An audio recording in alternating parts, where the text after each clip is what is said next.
नमस्कार दोस्तों। तो आज का हमारा टॉपिक है राजस्थान जीके। राजस्थान जीके में राजस्थान के भौतिक विभाग भाग 2 मैं आज आपके सामने लेके आया हूँ। और इस लेसन को देखने से पहले राजस्थान का परिचय एवं उसकी सीमाओं का लेसन और राजस्थान के भौतिक विभाग का तुलनात्मक दृष्टिकोण, ये दोनों लेसन आप पहले जरूर देख लें, उसके बाद ही आप इस लेसन को स्टार्ट करें। और इसके लिंक जो है वो आपको इसी यहीं पे जो है वो यहाँ पे अवेलेबल है, तो यहाँ से आप देख सकते हैं। ये मेरा इंट्रोडक्शन है। मैंने RS prelims, RPSC junior accountant और पटवार प्रीलिम्स तीनों एग्जाम को मैं क्रैक कर चुका हूं। तो आज का लेसन हम लोग चालू करते हैं। सबसे पहले हम राजस्थान के भौतिक भौगोलिक प्रदेश या भौतिक विभाग जो था उसका पिछले लेसन में हमने जो पढ़ा था उसका हम लोग थोड़ा सा वो देख लेते हैं कि मैप में जो है वो राजस्थान के भौतिक विभाग किस तरह से दिखते हैं। तो देखिए, ये है उत्तरी पश्चिमी मरुस्थलीय प्रदेश। ये पूरा जो डैश डैश आपको दिख रहा है वो उत्तरी पश्चिमी मरुस्थलीय प्रदेश है। यहाँ से जो है इस उत्तरी पश्चिमी मरुस्थलीय प्रदेश के दो भाग हैं, ये और ये इसको जो है वो हम 25 सेमी वर्षा रेखा बोलते हैं। ठीक है। उसके बाद में आता है ये अरावली पर्वतीय प्रदेश, फिर ये पूर्वी मैदानी भाग है। ये जो लाइन्स ये दिख रही है जो आपको पूर्वी मैदानी भाग है, और ये हाड़ौती का पठारिया, इसको हम दक्षिणी पूर्वी पठारी प्रदेश भी बोलते हैं। और यहाँ पे जो अरावली पर्वतमाला है वो भारत की महान जल विभाजक रेखा के रूप में कार्य करती है। ये इंपॉर्टेंट चीजें आपको ध्यान में रखनी है। आगे बढ़ते हैं। सबसे पहला था हमारा उत्तरी पश्चिमी मरुस्थलीय प्रदेश। ठीक है। उत्तरी पश्चिमी मरुस्थलीय प्रदेश के जो तुलनात्मक दृष्टिकोण के जो भी टॉपिक्स थे या जो भी घटक थे वो हमने पिछले वीडियो में कर लिए हैं। अब हम उसकी विशेष विशेष जो उससे रिलेटेड चीजें हैं वही देखेंगे। तो सबसे पहले उत्तरी पश्चिमी मरुस्थलीय प्रदेश जो है वो 12 जिलों में राजस्थान के फैला हुआ है। तो ये 12 जिले कौन कौन से? जैसलमेर, बाड़मेर, बीकानेर, गंगानगर, ये चारों जिले आपको पता होंगे। ये रेड क्लिफ रेखा पर भी ये चारों जिले हैं। तो ये चारों तो ये हो गए। उसके बाद में आगे हनुमानगढ़, नागौर, जालोर, चूरू, सीकर, झुंझुनू, ये तीनों शेखावाटी क्षेत्र के जिले हैं। ये इस तरह से आपको ध्यान में रह जाएगा। और पाली जिले का पश्चिमी भाग। ठीक है। उसके बाद में वर्षा यहाँ पे जो है वो 20 से 50 सेमी होती है। ये अरावली पर्वतमाला के जो है लेफ्ट साइड में स्थित है या पश्चिमी भाग में स्थित है। तो ये 50 सेमी वर्षा रेखा के पश्चिमी भाग में स्थित है। तो यहाँ पे 50 सेमी से कम वर्षा होगी, ये आपको ध्यान रखना है। अब क्यों होती है? क्योंकि ये जो भूभाग है वो पूरा अरावली के वृष्टि छाया प्रदेश में आता है। देखिए, कोई भी जो पहाड़ होता है या पर्वत होता है उसके एक तरफ जो है वो वृष्टि छाया क्षेत्र होता है। वृष्टि छाया क्षेत्र का मतलब ये होता है कि उस जगह पे पर्वत के होने के बावजूद भी वर्षा जो है वो बहुत कम होती है। तो ये हमारा जो उत्तरी पश्चिमी मरुस्थलीय प्रदेश है वो अरावली के वृष्टि छाया प्रदेश में आता है। ठीक है। इसको हम लोग शुष्क बालू का मैदान बोलते हैं, थली बोलते हैं, थार का मरुस्थल भी बोला जाता है और द ग्रेट इंडियन डेजर्ट भी इसको कहा जाता है। और इस थार के मरुस्थल का 62% भाग अकेले राजस्थान में स्थित है। ये बहुत इंपॉर्टेंट क्वेश्चन है, आपको ध्यान में रखना है। अब देखिए, खारे पानी की झीलें यहाँ पे पाई जाती हैं। अपना अगर उत्तरी पश्चिमी मरुस्थलीय प्रदेश देखें तो यहाँ पे खारे पानी की झीलों की बहुतायत है। जैसे कि डीडवाना, सांभर तो नहीं है, डीडवाना, पंचपदरा, लूणकरण सर, ये सब झीलें जो है वो यहाँ पे झीलें यहाँ पे पाई जाती हैं। और ये झीलें जो है वो उनका होना इस बात को प्रमाणित करता है कि उत्तरी पश्चिमी मरुस्थलीय प्रदेश जो है वो तैथिस सागर का अवशेष है। उसके अलावा यहाँ पे टर्शियरी काल की चट्टानें पाई जाती हैं।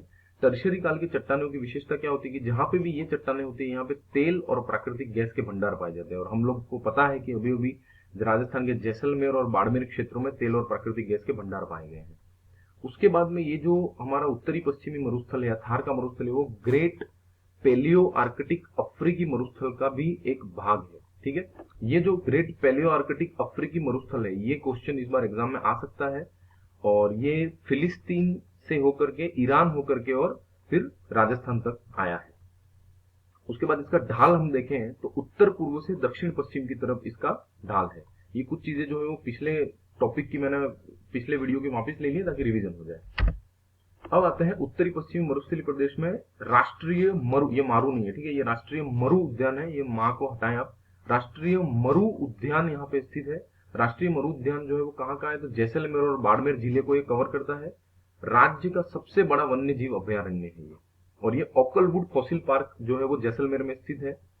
विश्व का सर्वाधिक आबादी, सर्वाधिक जैव विविधता, सर्वाधिक जनसंख्या घनत्व और सर्वाधिक पशु संपदा वाला जो मरुस्थल, अगर आपको क्वेश्चन आए, ये क्वेश्चन आता ही आता है एग्जाम में कि विश्व का सर्वाधिक आबादी वाला, सर्वाधिक जैव विविधता वाला, सर्वाधिक जनसंख्या वाला और सर्वाधिक पशु संपदा वाला जो मरुस्थल है वो कौन सा है? तो ये हमारा अपना थार का मरुस्थल है। ठीक है।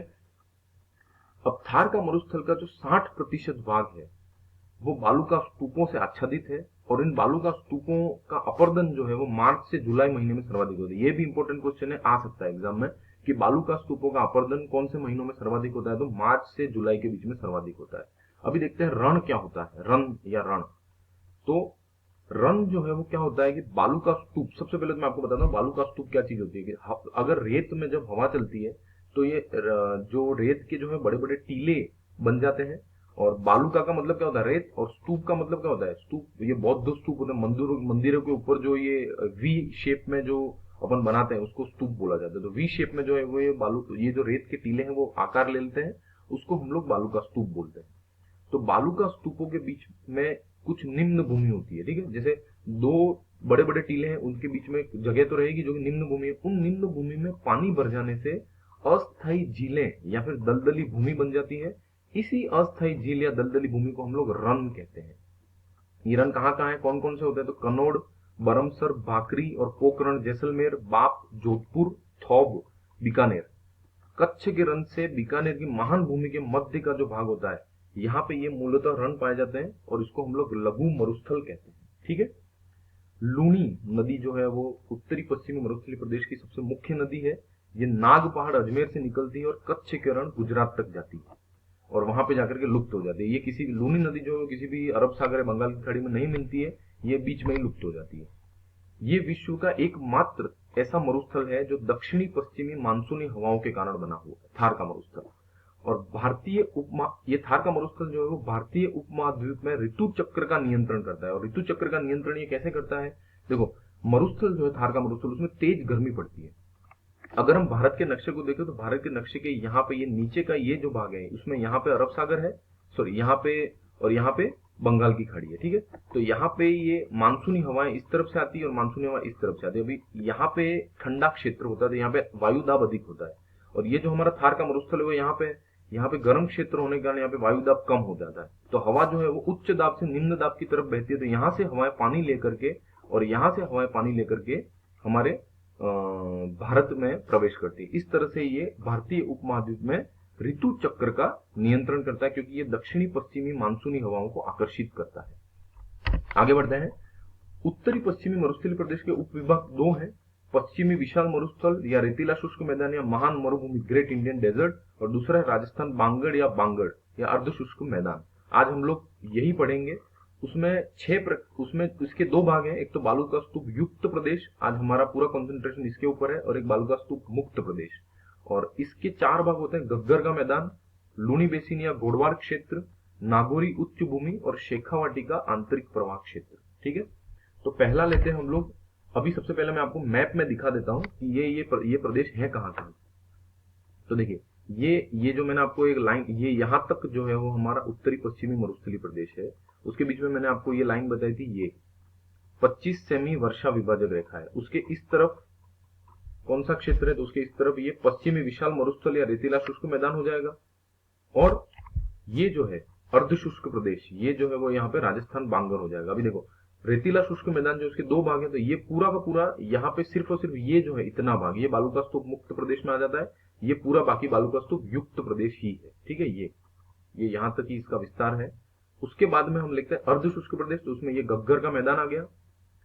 गग्गर का मैदान के बाद में आ जाता है यहाँ पे लूनी बेसिन, तो लूनी बेसिन यहाँ पे ये लूनी बेसिन या घोड़वार क्षेत्र आ गया। ये नागौरी उच्च भूमि हो गई, और ये शेखावाटी प्रदेश आ गया, ठीक है। तो ये अगर आपको मैप में भी पूछे तो आपको ये पता होना चाहिए, 1 2 3 और ये 4 भाग इसके हैं।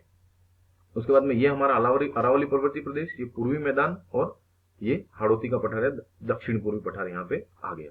इसके जो भूभाग है वो अपन आगे मैप में देखते रहेंगे।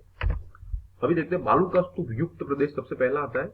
बालू का स्तूपों का निर्माण कैसे होता है, तो एक तो वायु का अपर्दन और निक्षेपण। अपर्दन का मतलब क्या होता है, एक जगह से दूसरी जगह पे वायु का जाना, और निक्षेपण का मतलब क्या होता है, उसका किसी एक जगह पे बैठ जाना। तो जब वायु एक जगह से दूसरी जगह पे ले जाई जाती है और फिर वापिस बैठती है, तो उसके बाद वो जो रेत जो होती है वो एक विशेष प्रकार का स्वरूप ले लेती है, तो उसको हम बालू का स्तूप कहते हैं।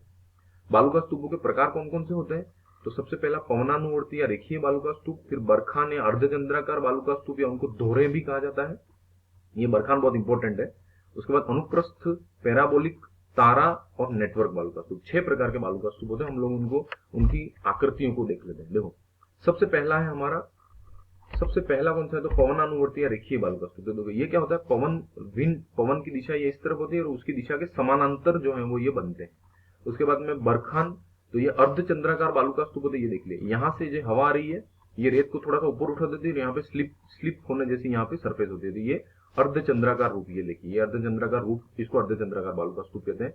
फिर आता है तीसरा अनुप्रस्थ बालू का स्तूप, तो ये वायु की दिशा जो होती है इसके समकोण में ये इस तरह से बनते हैं।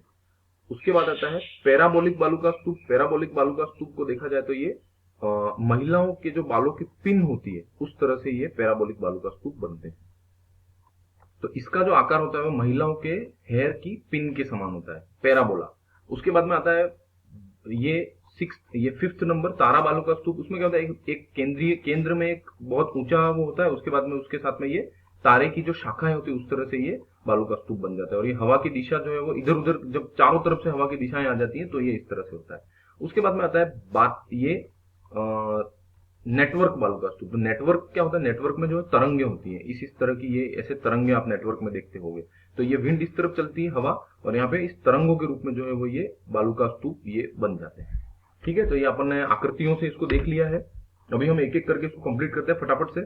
पवनानुवर्ती रेखीय बालू का स्तूप, रेगिस्तान का पश्चिमी और दक्षिणी भाग, जैसलमेर, जोधपुर और बाड़मेर, यहाँ पे वनस्पति इनके ऊपर पाई जाती है और वायु की दिशा के समानांतर बनते हैं, अपन ने चित्र में देख लिया है।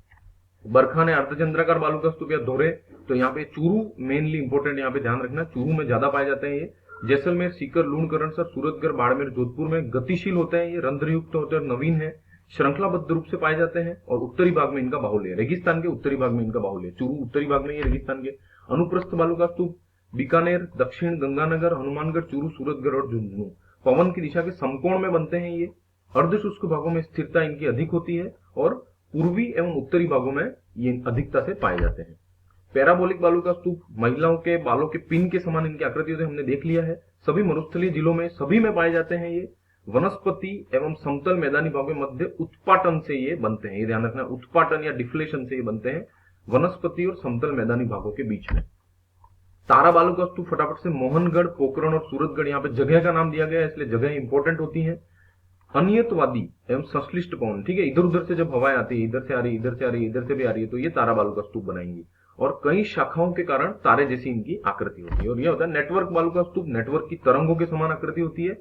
हनुमानगढ़ से हिसार, ये ध्यान रखना है, हनुमानगढ़ से हिसार, भिवानी, हरियाणा के मध्य तक जो है वो ये नेटवर्क बालू का स्तूप होते हैं। उत्तरी पूर्वी मरुस्थलीय भाग में ये पाए जाते हैं। हनुमानगढ़ अपना उत्तरी पूर्वी मरुस्थलीय भाग में ही है। ठीक है, तो आज का हम लोग टॉपिक यही कंप्लीट करते हैं। आपको अगर मेरा लेसन अच्छा लगा है तो उसको सब्सक्राइब कीजिए मेरे चैनल को, ताकि आपको आगे के वीडियो भी मिलते रहे। और पुराने वीडियो जो मैंने राजस्थान जीके के अपलोड किए पहले उनको देखिए, उसके बाद में इस वीडियो को देखना। ठीक है, लाइक करें मेरे वीडियोस को, अपने दोस्तों जो भी दोस्त जो तैयारी कर रहे हैं उनके साथ में शेयर कीजिए, ताकि उनको भी इन सब चीजों का लाभ मिल सके। So thank you so much and all the best.